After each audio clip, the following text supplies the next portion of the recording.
Ça, c'est des fèves de cacao et c'est à partir de ça qu'est fait ton chocolat. Mais comment on arrive à passer de ça à ça? Déjà, le cacao, il est intéressant, il est connu pour sa richesse en magnésium, un minéral qui intervient dans plein de processus dans notre corps. Le cacao, c'est aussi une bonne source de potassium. Il semble protecteur pour la santé cardiovasculaire et pour de bonnes glycémies. Alors, le cacaoyer, il contient des cabosses. Les cabossages permettent d'ouvrir la cabosse et d'y trouver ces fameuses fèves.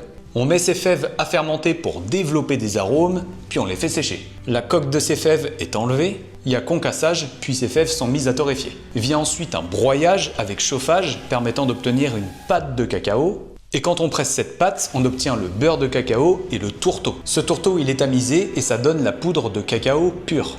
Pour le chocolat, on ajoute la plupart du temps du sucre à la pâte de cacao et un peu de beurre de cacao en plus. On vient malaxer, chauffer, pétrir avec l'étape du conchage pour développer l'onctuosité et les saveurs. Plus qu'à passer à un tempérage minutieux, au moulage et au conditionnement.